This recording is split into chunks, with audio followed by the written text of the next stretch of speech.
Pues muy bien, muy buenos días a todos y todas, estimados alumnos y alumnas de la licenciatura en Ciencias de la Tierra, personal académico, técnico y administrativo de este instituto y toda la audiencia que nos está siguiendo por Facebook Live. Pues mucho gusto nuevamente de estar con ustedes y dar seguimiento al programa que se tiene en esta semana de la segunda jornada de las Ciencias de la Tierra, y que bueno, pues viene justamente en este momento, pues en este día principalmente con una serie de conferencias de mucho interés para la formación de todos y todas ustedes. Bien, con esto damos inicio a la segunda conferencia. Este es para presentarles a ustedes al doctor Gustavo Martín Morales. Mucho gusto, doctor Gustavo, por tenerlo en esta modalidad, pues una modalidad virtual por las cuestiones de la pandemia, pero esperamos pues tenerlo muy pronto de manera presencial. Les presento al doctor Gustavo Martín Morales. Él está adscrito al Centro de Investigaciones en Geografía Ambiental de la Universidad Nacional Autónoma de México, del campus Morelia. Él es doctor en Ciencias Técnicas por el Instituto de La Habana, Cuba, y máster en Geografía, Medio Ambiente y Ordenamiento Territorial por la Facultad de Geografía de la Universidad de La Habana, Cuba. Pues sus actividades de investigación están muy enfocadas al uso y manejo de los sistemas de información geográfica, en teledetección, manejo de riesgos y sus aplicaciones en la agricultura y recursos naturales, procesamiento de imágenes y análisis espacial, aplicado a la dinámica de la cobertura vegetal, interpretación y modelación de datos geoespaciales, empleando pues herramientas de teledetección y SIG, y aplicaciones tecnológicas en la conservación de recursos naturales. Pues es muy vasta la experiencia del doctor Gustavo Martín Morales. Pues se ha desempeñado también como especialista en teledetección en el Centro de Investigaciones del Instituto Cubano de Geodesia y Cartografía, también como especialista en ciencia y técnica en el Centro de Gerencia de Programas y Proyectos Priorizados, especialista en ciencias y técnicas en el Centro Nacional de Áreas Protegidas e investigador auxiliar del Departamento de Geomática. Pues sea usted bienvenido, doctor Gustavo. Esta es su casa y pues esperamos tenerlo en alguna ocasión con nosotros de manera presencial, y pues muy agradecida por haber aceptado pues esta oportunidad de conocer su trabajo. Pues sin más, adelante, doctor Gustavo. Buenos días, muchas gracias por la presentación. En realidad nos convocaron para hablar del tema de la aplicación de la herramienta, bueno, de los SIC, en este caso, a los estudios de ordenamiento ecológico, más bien, y territorial y ambiental, como se le reconoce también en mi país, ¿no? Entonces, voy a comenzar, sin más preámbulos. Déjenme ver cómo comparto aquí. Voy a compartir la pantalla. Uy, aquí está. ¿Sí se ve? Ahorita ya está, doctor. Adelante. Sí. Bueno, tengo acá una presentación, pero antes, a modo de... voy a dar el contexto, ¿no?, de mi país, cómo más o menos se realizan este tipo de trabajos, que es muy similar a lo que se realiza acá en México, ¿no? Son etapas fundamentales, etapas de organización, donde se delimita el área de estudio, se conforma el equipo de trabajo. O sea, aquí hay mucha similitud. Por supuesto, se define el marco legal, teórico, conceptual, y se hace un taller de inicio del proceso, ¿no?, que acá le llaman bitácora ambiental y la organización de los trabajos. Por ahí, más o menos esa etapa a grandes rasgos. Estoy hablando de este contexto para ver cómo entran los sistemas de información geográfico, ¿no?, en todo esto, ¿no? Lógicamente, desde esta etapa ya se está pensando en cómo se va a organizar toda esta información para las posteriores, ¿no? O sea, se diseña desde el principio el tema de... Ya vemos que estas herramientas de la geomática y fundamentalmente los sensoramientos remotos y los sistemas de información van de contexto, acompañan a todos estos procesos de toma de decisión y participativo, ¿no? Muy importante esto, que desde un principio se piense en el uso de esta herramienta, cómo la vamos a aplicar a posterior. Por eso es que en la etapa de caracterización, ¿no? Que es cuando recopilamos de alguna manera toda la información referente a los territorios, ya desde ahí se diseña la conformación del SIC como tal, ¿no? ¿Cómo? Pensando en este ordenamiento ambiental, ecológico o territorial, de acuerdo al contexto que nosotros estemos trabajando, ¿no? Entonces, para ello, bueno, están etapas como la conformación de la base cartográfica digital o mapa base, como se le reconoce acá, ¿no? Y a partir de ahí se comienza a trabajar con la caracterización. Bueno, ahí estas herramientas tienen mucha importancia para les decía, para las posteriores etapas. Asimismo, en la etapa de diagnóstico juega un papel fundamental para la toma de decisión. Creo que tengo más adelante en el esquema, ¿no? Cómo la podemos usar o cómo la hemos usado.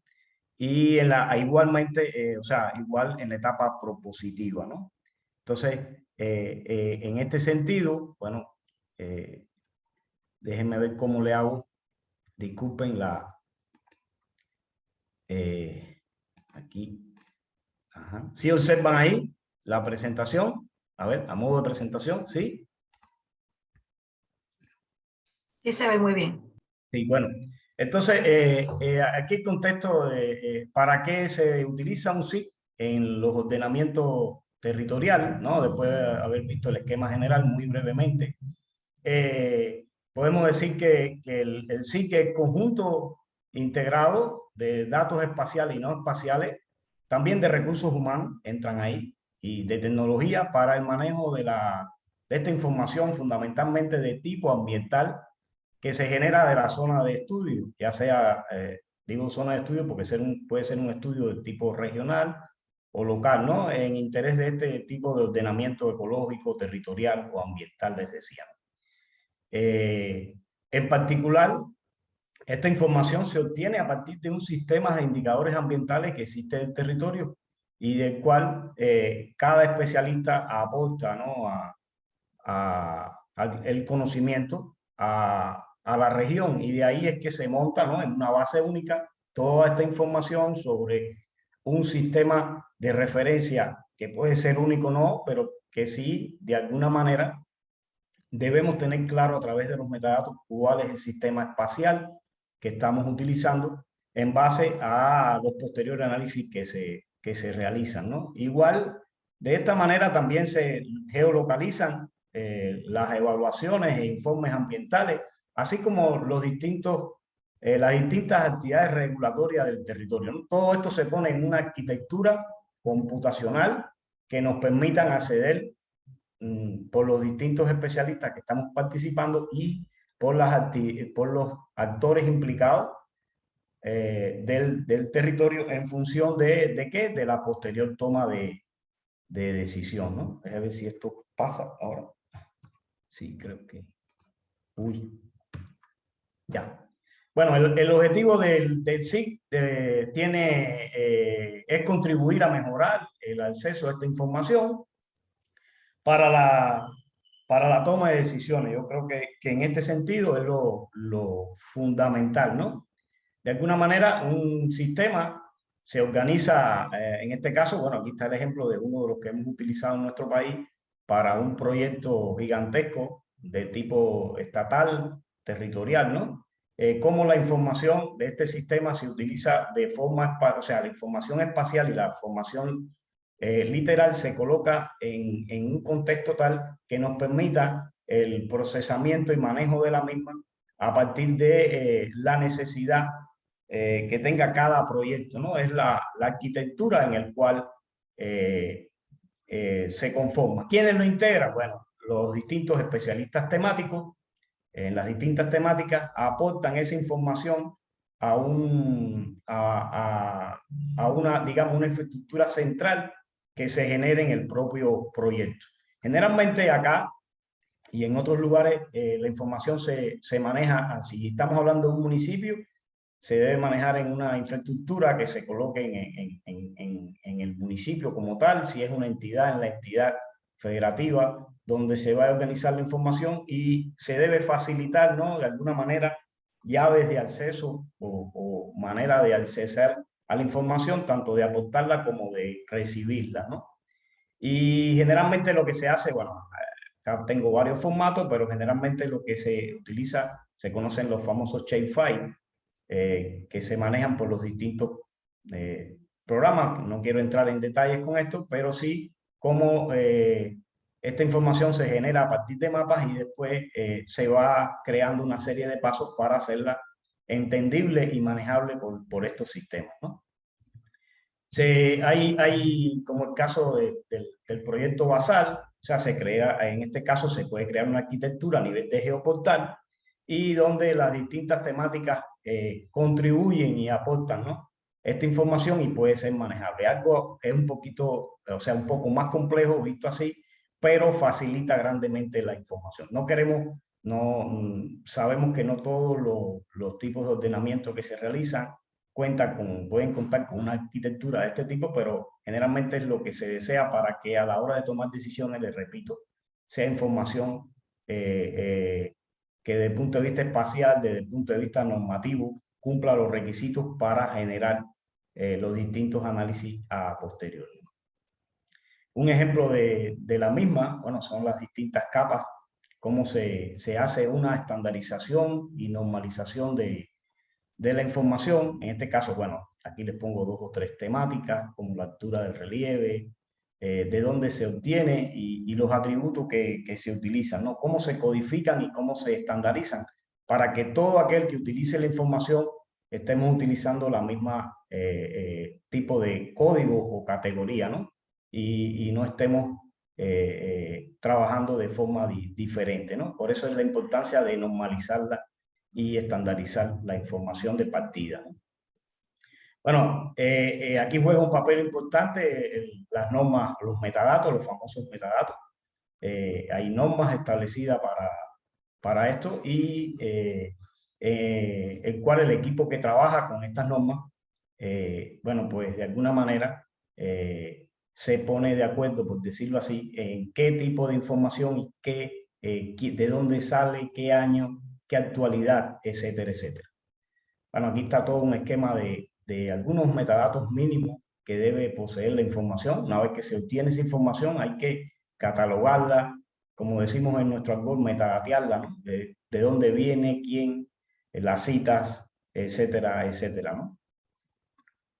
Esto es un aspecto fundamental que lleva esta información, es su preparación y su revisión, o sea, la calidad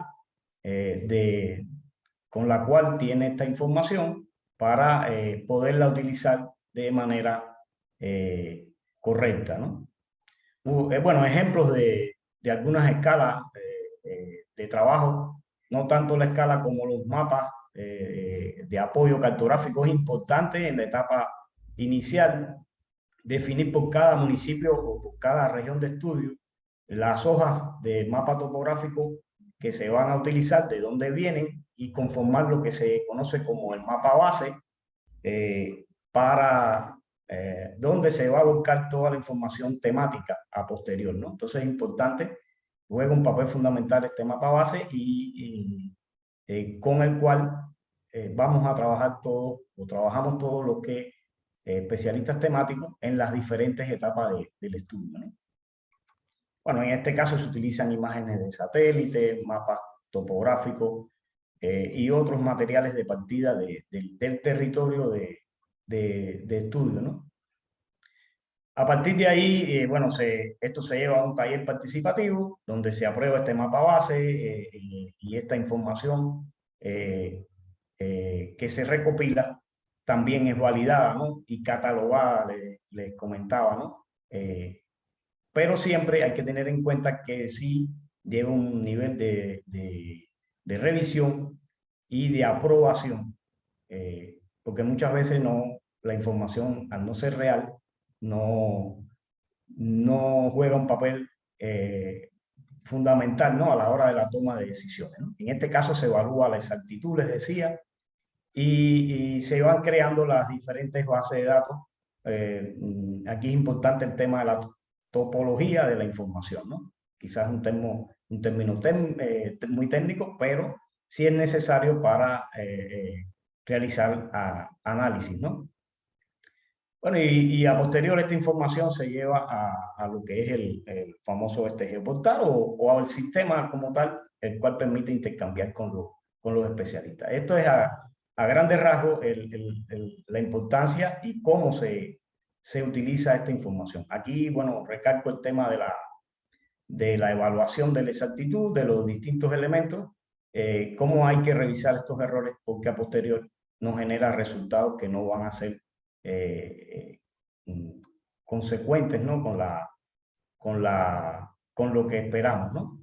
Bueno, y existe todo un esquema, ¿no?, para revisar esto, ¿no?, que no voy a entrar en detalle, pero que sí tiene que ver cómo la calidad de estos datos, los distintos usuarios la van accesando a esta información y la van actualizando, ¿no? Entonces hay todo un sistema de que si es verídico o no, si se rechaza o no, de acuerdo a su veracidad, ¿no?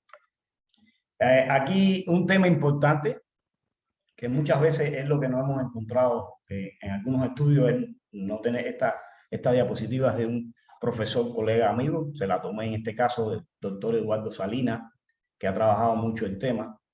Es una recomendación de cómo las distintas escalas se deben utilizar. Muchas veces queremos hacer un estudio, digamos, regional, utilizando hasta escalas locales, como 1 en 25.000, ¿no? Y hay que tener claro, en este contexto, el tipo de estudio para elegir la escala correcta, ¿no? Y aquí está, ¿no?, a nivel nacional, estatal, regional y local, cómo van las distintas escalas, ¿no? Bueno, le decía, la etapa de organización de los trabajos y toda esta cuestión, lo que nos da es algunos mapas de la caracterización que les tengo acá de ejemplo, cómo nos ayuda el propio sistema. Este es un estudio que se hizo en Cuba, en el municipio de Yaguajay, en un ordenamiento. Entonces, el inventario de la geología, del clima, en este caso, fíjense cómo estos elementos tienen ya, está en forma de mapa, pero tiene ya su leyenda y un sistema, ¿no?, propio para el mapa, todo lo que lleva la cartografía de lo que se conoce, ¿no? Y bueno, aquí hay algunos ejemplos de las distintas temáticas, los distintos parte de la propia geología del lugar a detalle, ¿no? En este caso, de acuerdo a la escala de trabajo. Esta era una escala local, y por eso es que se ven algunos mapas un poco más a detalle, con los tipos de pisos de relieve, el mapa de pendiente, que también es un mapa importante, muchas veces no lo utilizamos. Estas pendientes se pueden reclasificar y de acuerdo a los distintos análisis que realicemos en el territorio, ¿no? Asimismo, se presentan mapas de agrupamientos o tipos de suelo que son importantes a la hora de las decisiones que se tomen en la etapa de diagnóstico, ¿no?, como tal. Mapas de hidrología.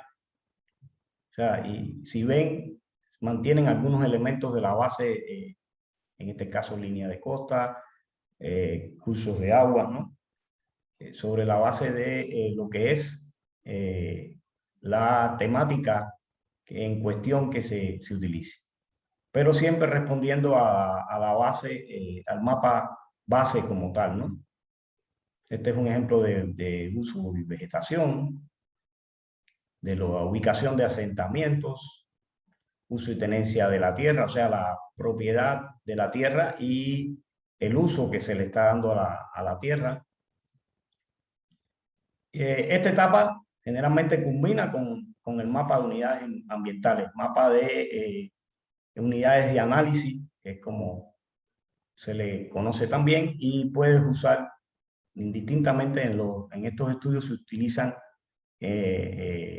distintas unidades de análisis ambiental. En este caso, nosotros procuramos siempre trabajar a partir de unidades de paisaje, ¿no?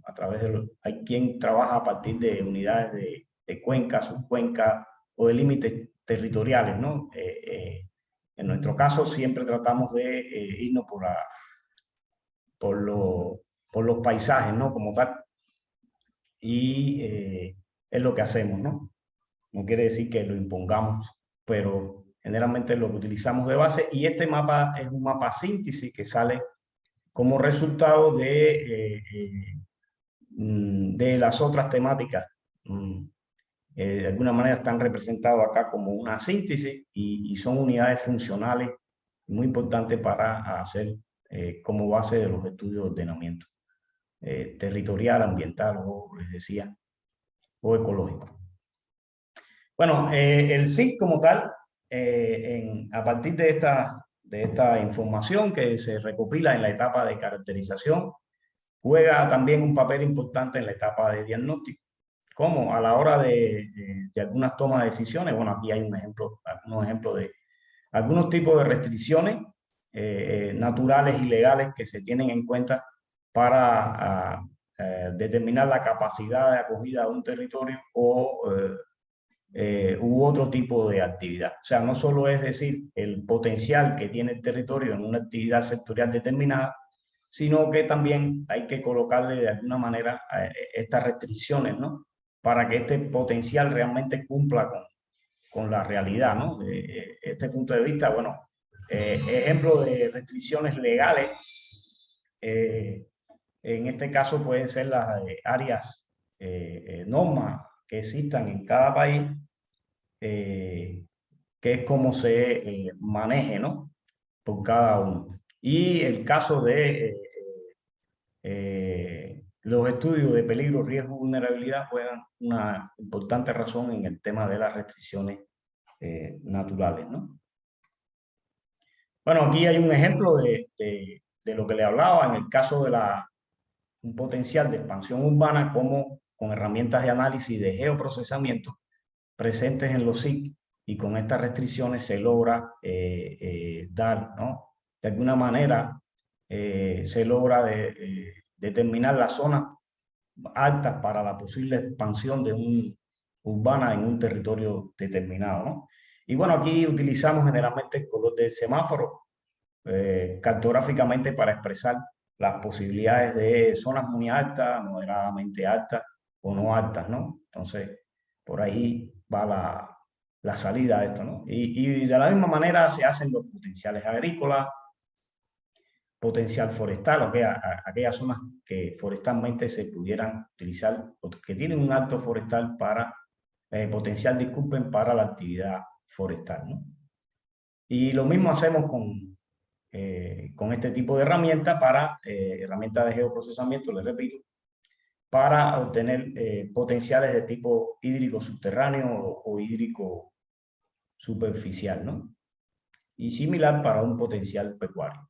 Quiero significarle que este estudio es hace casi 10 años que lo realizamos, ¿no? Y fue una experiencia bastante positiva a la hora del empleo de los SIC en aquella época. Igual hicimos con los potenciales de tipo turístico y otros más. Bueno, una vez que tenemos los potenciales, aquí también juega un papel importante el empleo de los SIC, ¿no? Como tal, a la hora de valorar, evaluar en cada unidad del paisaje la compatibilidad que tiene el territorio y sus recursos para una actividad determinada, ¿no? Por esto se valora, ¿no? Aquí juega un papel importante la consulta pública, ¿no? Como en talleres públicos o talleres que se organiza con las comunidades, con los actores implicados del territorio, a través de distintas técnicas del conocimiento, ¿no? Se puede evaluar, de acuerdo, se coloca en este caso la información que se tiene resultado y en otra parte con la misma, o sea, observando en el taller, se observa el mapa y por otro lado la vivencia de los pobladores, ¿no? Y aquí, de conjunto con estos pobladores, se valora, participan a manera de un SIG, digamos, mapeo participativo. Ellos le dan un puntaje a las actividades de acuerdo a la vocación. De otra manera de decirlo es que los propios actores implicados son los que utilizan, mapean, ¿no?, esta información y de alguna manera, con los especialistas ahí presentes, le damos su valoración y generamos los mapas, ¿no? ¿Cómo? Empleando estas herramientas de SIG. Mapas que ellos al final, un ejemplo, ¿no? Tipos de talleres como estos, les decía, acá ponemos como los mapas y aquí como los puntajes de cada uno de los decisores que estén presentes. Esto es una foto, bueno, de una experiencia en un taller muy pequeño, una comunidad, y donde al final ellos tienen algo así como un mapa como a capacidad de acogida para la ampliación ya evaluados en las unidades, ¿no? Para la ampliación de la parte urbana, la agricultura, el desarrollo pecuario. O sea, de esta manera los mismos pobladores o los mismos actores implicados están construyendo sus mapas con ayuda de los especialistas, ¿no?, en SIG, ¿no? Es una experiencia bastante, a mí me pareció bastante buena, ¿no? Como me decían al final del taller, cómo eran capaces ellos nunca pensaron generar, ¿no?, con sus ideas un propio mapa, ¿no? Y bueno, asimismo para el turismo, el desarrollo forestal, vocación ambiental. Creo que esto es todo, muy rápido. La experiencia que le quería contar, creo que 30 minutos, fue apretada síntesis. No sé si quieren hacer alguna pregunta. Les paso al coordinador. Me disculpa la brevedad de la presentación, pero si bien entendí, era más o menos en este contexto que queríamos hablar, ¿no?, sobre el empleo de los SIG y la experiencia en los ordenamientos, ¿no? Entonces, si quisieran hacer alguna pregunta, estoy a la espera, ¿no?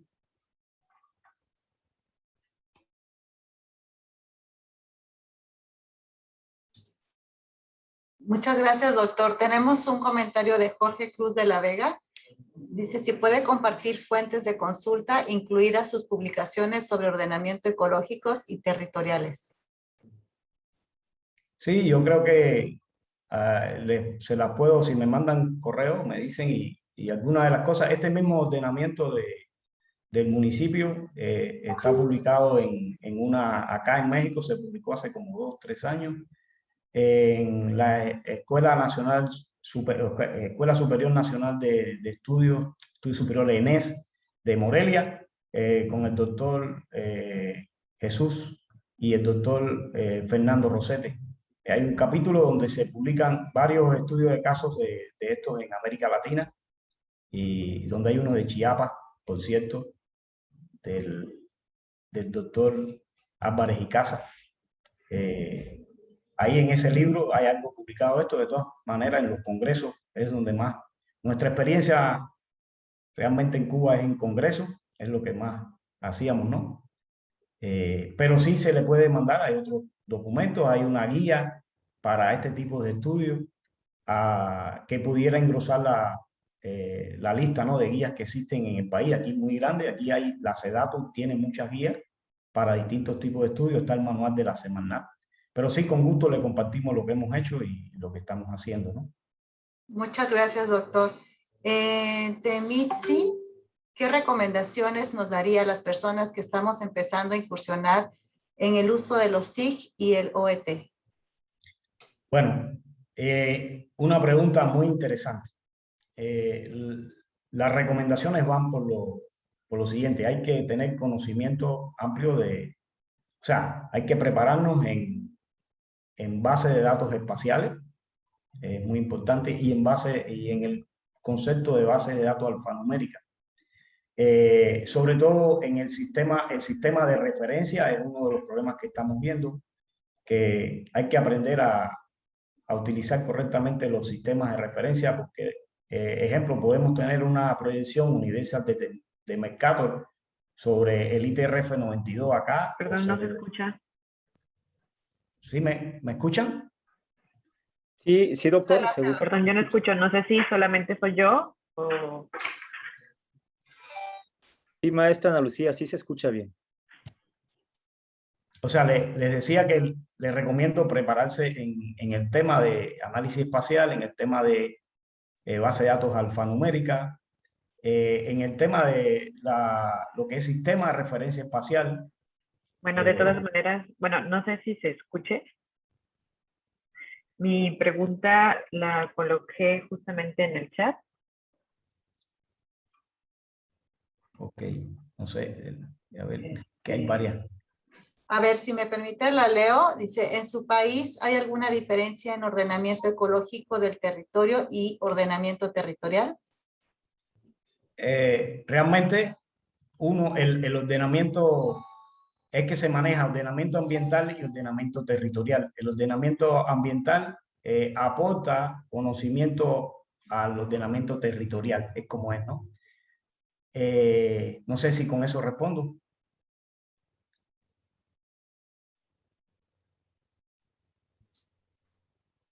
Muchas gracias, doctor. No sé si me escucha, maestra Ana Lucía. Acaba de responderle. Ok, continuamos. Maestro Mauricio José Ríos, aprovecho para felicitar y saludar al doctor Gustavo. Tengo el gusto de conocerlo y ser compañero de clases en el SIGA con el doctor Gerardo Boco.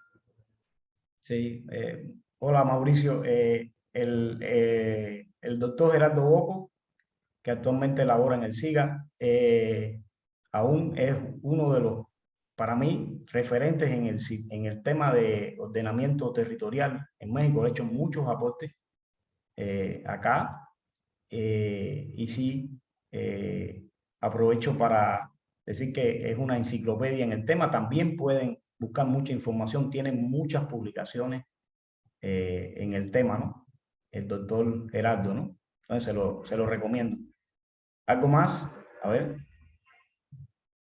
Aquí tienen problemas con el audio y el micrófono. Ana Lucía, ¿puede ser? Sí. Así es, hace un momento le acabamos de leer su pregunta. Sí. Ajá. ¿Alguien más tiene algún comentario o alguna pregunta al doctor? ¿Cuál es el procedimiento, Roberto Torres? ¿Cuál es el procedimiento o qué ruta es necesaria seguir para que los resultados obtenidos en los mapas tengan injerencia en la realidad?